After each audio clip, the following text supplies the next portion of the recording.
All right, ladies and germs. I realized today that actually, after my morning pulls, I was barely a lap away, or actually a few steps away from just getting Lilebette. And I was like, well, I'm almost there. Might as well see what this addition to Slayer bonuses is all about. So without further ado, here she is in God mode. And she's actually holding up pretty good. I'm kind of surprised. I'll show you guys what I have on her. We are going to save our S4 for the next wave. I'll tell you guys what I really do like about her instantly. I like the mechanic on her S2. For S2, the stupid little snowmen, they come out and they like cock block for her. Like they do the circle around her, and it's cool. You'll see it here. We'll drop her S4 to reduce some. Look at her. She's looking good underneath that damn tree with her little black dress and the cleavage. We did get the item to change her appearance a little bit. Now, as these guys are further away from me, they're going to take more damage. There's the S2. There's the snowmen. I hit it too early. We'll use it right here. They hit everybody over and over again, and then they blow up. That's cool. So when people do get too close to her, she really has something good to repel them with. She comes with high vitality. All right, she's getting the Slayer and Killer buff right now. She has to be getting it because she's the only one in the party, right? Let's see. It couldn't have worn off already. Here's what I have her equipped with. Really, there's her two items. The Yule Fest Ice Bazooka. I have her equipped with a bow as well. And there's Frosty Yule Friends. Frosty Yule Friends changes her appearance. That's what I was kind of curious about. It gives her a little black dress too. Hers is a little bit more skimpy than Theria's, so I guess we know which one of them is more saintly. But Lilebette seems pretty damn cool so far. With Sniper Santa, Season's Giving, apply to highest strength ally. Oh, my bad about that, guys. It says excluding unit. Excluding unit. I did think it said including unit. So let me fix that right now. Yeah, she cannot give herself the Slayer buff. She's only going to be able to give that to whoever else is in the party with the highest attack. I misread that. I'm sorry. I'm like, why didn't she have this thing? She's doing pretty damn good without it, though. But that is really, I think, IMO. The main reason to get her is because she could theoretically empower one of your Killer Slayer-based characters by a ton. If I had Randy right now, I would be running her with Randy since he's like Killer and Slayer-based. And, you know, all of these heroes that we have that have very special Slayers, like... I can't even think of one off the top of my head, but a Slayer effect that'll cover like creatures, birds, monsters, gods. You know, there's like 7 of them in that category where it covers like 7 different Slayers. I think for characters like that, I mean, you're pretty much getting an extra 30% against damn near everything you fight. Let's put up some high vitality. Yeah, this girl can cast some spells. She just increased her hit point pool. She comes with all this stuff, so that's cool. It's not like I actually had to take that. She hasn't really learned anything either. I haven't really had a chance to teach her anything. I'll show you guys what's in her kit. I barely filled up 50 SC. But she's doing pretty good on God level content. The very tip of the iceberg as far as God level content. But it's still God level content out of the box. We shouldn't have used that S4, yo. We shouldn't have used that S4. We're going to throw up some high magic barrier. It is nice that she comes with that. I don't think I brought that. She just has that. And some high vitality. There's a mage here, right? Let's use our S2 to blast everybody back. That S3 hits everybody. See, can I actually, like... Okay, I thought maybe I'd be able to cast a spell while the little... That would be cool. If you could actually cast a spell or do something while the little snowmen... are kind of blocking for her. Also, she has no problem charging her kit. Like right now, I'm just clowning on these fools. The S4 charges pretty quick when you have your kit to infinitely throw. And mind you, like she's only at 50 SC right now, so I don't know. Potentially, I see some fun stuff with things like Purple Orb, and skill stock abilities. This girl looks like she's charging her kit so fast.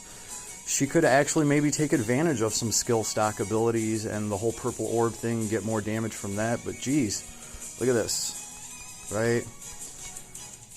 Yeah, this is a 50 SC character that hasn't learned any abilities yet. She is rocking an arc that's giving 20% more to ice damage. So of course I'm going to want something like that on her because she's doing all ice. I'm going to throw that S4 and drop their ice resistance. I'm actually kind of curious about this. Oh, they already have some ice resistance drop on them.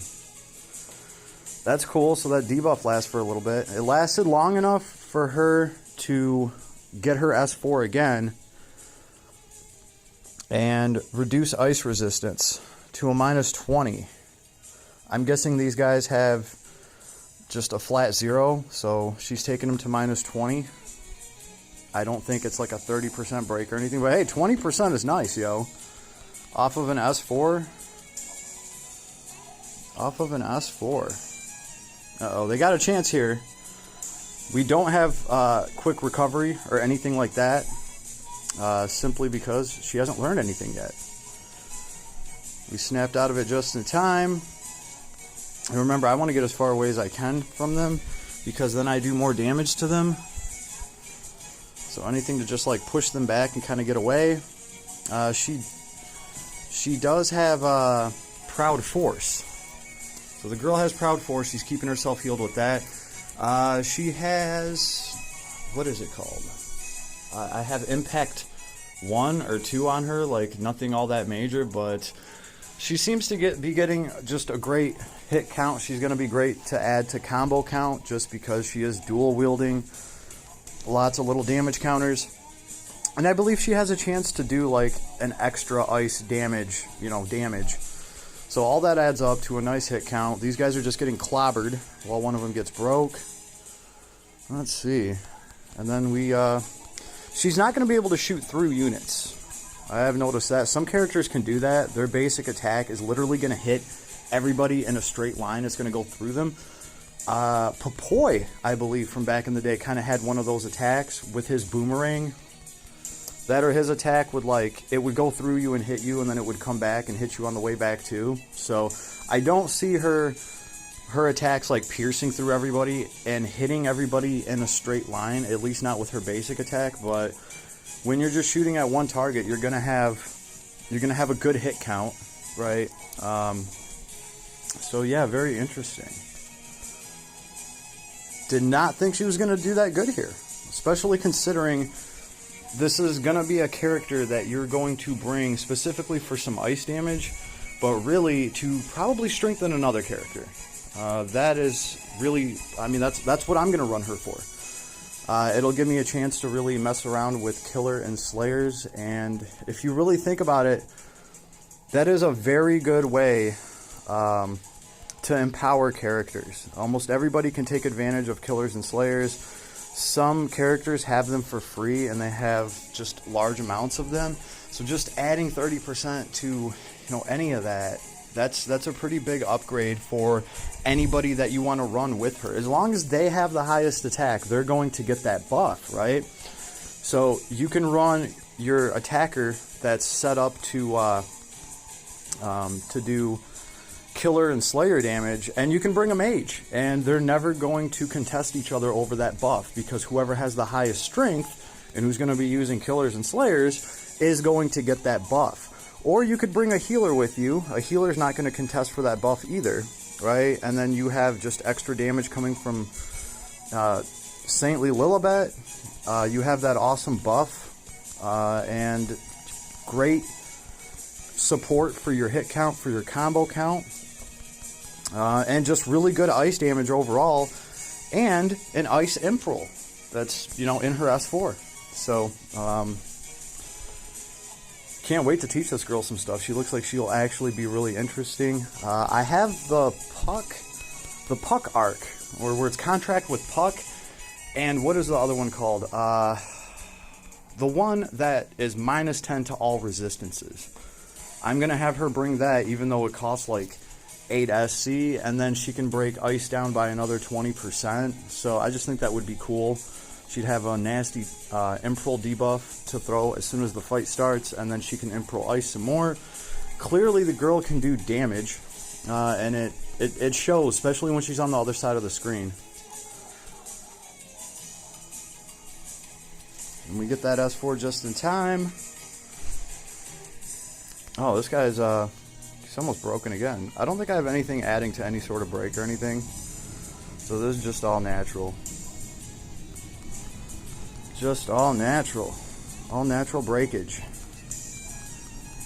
Right, and obviously if you're running somebody else, they're not going to be all up in her face, because she's going to actually actively be able to play the sniper role. She's not going to be targeted by anyone, and she can target the people that are fighting her allies and stay far away from them. So it's going to be much easier to get her damage bonus when she's actually in a party, right? And she has somebody to shield for her, like these little snowmen are. And if something gets by that, it is nice to have an S2 that really just pushes everybody back. I think it works out pretty well for her. That was the main thing that I was surprised with, was just how fun and nasty and annoying that little S2 can be. Here it is. It just like bounces the enemies for a little bit, and then they explode at the end. I dig it when they explode. I think that's cool. Would be nice if you could drop that S2 and then go back to your ability kit and use other abilities while those snowmen were kind of around her. Maybe they thought that that would somehow break the game, or maybe she could cast a spell while those little snowmen are around her. That would have been really, really cool and gave her a really cool mechanic, I think. No, but typically, you're not going to have to worry too much, I don't think, when she's in a team. And like I've said before, some bosses don't move. They're just like a giant freaking blob or something on the other side of the screen. Well, then you can just plant this girl as far away as you can and take advantage of all those awesome bonuses that you get from being far away from your opponent. Mage Leon, all that good stuff. It's going to be really effective against some bosses, and you're going to be able to get great damage out of her. And she's going to be able to increase how much other characters do damage substantially. I would just think that if you're not at damage cap with a boss and you're using killers and slayers on it, with this girl you probably will get to damage cap without having to do much more, as long as you're taking the right slayers and the right killers. So I think that can be important. We'll have to see. Like I said, I'd run her with Randy right now, but we did not get Randy. We were not stressing it. I think she's actually going to be a good combo with the Secret of Mana characters as well. You know, Prim, Reese. Can't wait to actually test all that out. Alright, so we're critting for 7. Now we're critting for 4.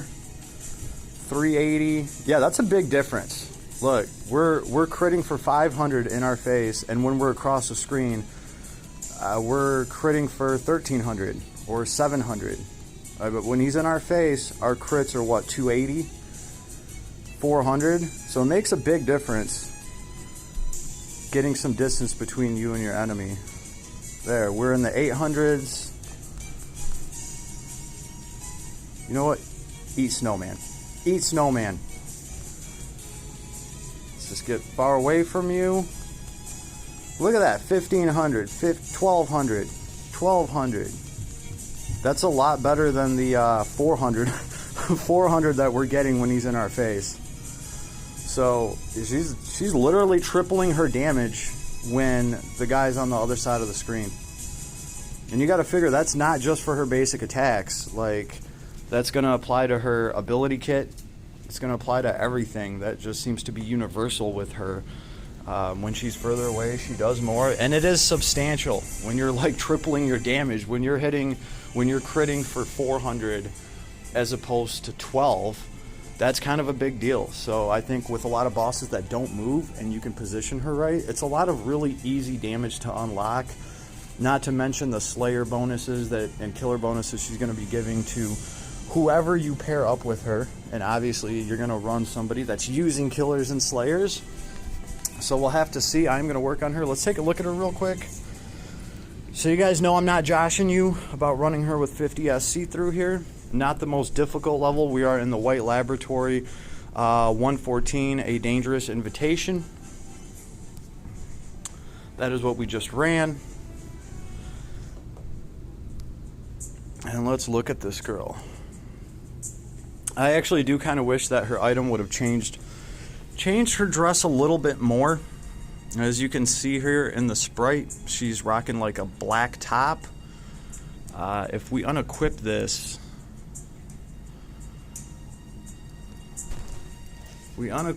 what does she look like now? Okay, so she just kind of has like a red top. At least they made this item really good. So it's like, why would I unequip this? So at least this Frost Yule Friends is going to last for a while because it's given 50 strength to a sniper. It changes her appearance. It makes her look a little bit better with the black dress. I think a little less Christmassy. I was kind of hoping it would maybe change her ability. Now, I know that's asking for a lot. We were talking about throwing Christmas presents at people in July. So it would have been really cool if this Yule Friends kind of maybe changed what her ability kit looked like so it wasn't so Christmassy all the time. But I know that's asking for a lot. I'll be honest with you guys, I had my fingers crossed. I was like really hoping. I'm like, oh, can't they just change the Christmas presents to energy blasts? I don't know. Make her shoot missiles. I don't know. So that's that. Here's her skill set. She is at 50 SC. Really not that much of anything here. We have Demon's Throne. When special gauge is full, long range physical damage plus 30%. I didn't really use that because, well, you know, I kept dropping her S4. Yeah, and we just have a bunch of mix match stuff here. She did have Shockwave on her in case somebody was trying to guard. And double impact. So that added to her little hit counter. Surprise attack. It's just really kind of worthless on her because everybody's going to be facing her. I don't know who would turn their back on a sniper. I wouldn't. Just saying, I wouldn't. We did get Corrosion Fang on her. Why not? A chance to debuff enemies during normal attack. Why not? This girl's going to be, you know, hitting people with her normal attack left and right. So it's nice when things like that go off and you can do 20% more damage. It's kind of how I'm looking at this character. I'm going to set her up as like a support for the Slayer thing and maybe give her like Corrosion Fang and things like that where she can slowly break an enemy down a little bit and apply maybe some debuffs that everybody can benefit off of. And just plant herself in the back and, you know, start dropping her ability kits and making presents and reindeer fall all over people. So, yeah, here she is. I didn't bring any magic with her, of course. She does get some nice stuff for free, though. High protection, high magic barrier. Oh, that's right. That's what I was thinking. I was thinking she had Magic Castle already. No, she just has the single target version of it. All in all, not too bad, though. This is minus 35%. This is minus 20 to everybody. All right. So she can just tag the other people in the party with high magic barrier really quick. I don't think you're going to be so hard-pressed to fit something like that in with her. I mean, like, what other buffs is she going to throw? Grand Brave? Yeah, she already comes with that, so all in all, not too bad. They gave her, I think, just enough support. High Vitality, increase an ally's max hit points by 2,000, and recover hit points. This is cool because, in a way, this is giving her a way to heal. And if you are using her to heal, she's going to also increase your ally's max hit points by 2,000 when dropping that heal, too, because this increases their HP by 2,000 and recovers hit points. So she does have a way to support heal built in, and they did that with High Vitality. I think that's very interesting. She's clearly not going to be any sort of main healer, but it is nice that she can buzz something like that off. Again, I just wish she could cast it after dropping her S2 with the little snowmen. That would be cool. So here she is. Look forward to some vids in the future where we're actually exploring killers and slayers, and that is really why I wanted this girl. And I had the only bit of what I consider, I don't even know if I want to consider it Christmas luck, but in the couple steps that we had to do to get her, the arc actually came down. So one thing that I asked for from last Cloudia, this Christmas that I got, that I had to pay for. So, did Adis give me this? No, I got it for my damn self. Let's see. Where is that delicious little arc? That's going to have that, what is it, Ice Attack? Ice Mega Boost. So we did get the Ice Mega Boost in the bag, and Christmas Carol. Kind of excited about that. We'll see if we can play around with that stuff. And this is great for an Ice Damager. I think I already went over this. And this is the tits right here. Yule Present is awesome just because of just how big of the buffs that you get off of it. I can't wait to get this thing. We'll feed an ether into it now. So yeah, look forward to that coming. I'm going to be working on her because a lot of the Secret Amanda characters are getting close. So I'm at least going to be running her now, doing what I can with her. And then, yeah, Killers and Slayers, here we come, baby. I'll see you all out there, and best of luck to everybody. Don't stress. You have 14 days. I think I'm even going to be doing a daily. You know what? No, I'm not. I'm not going to pull for St. Letheria at all because there's really no point. I still have her little black dress and everything, but I just don't think there's any real point in me going for her unless they've really upgraded her. I just don't think anybody with Maja is really going to give too much of a damn. But I don't know. If you disagree with me, leave me a comment. Let me know. Let me know why you think I should still do dailies for St. Letheria. I think I'm good for Christmas, though, and I'll see you all out there. I hope I see you out there. Don't fall out, man. Don't fall out. Peace.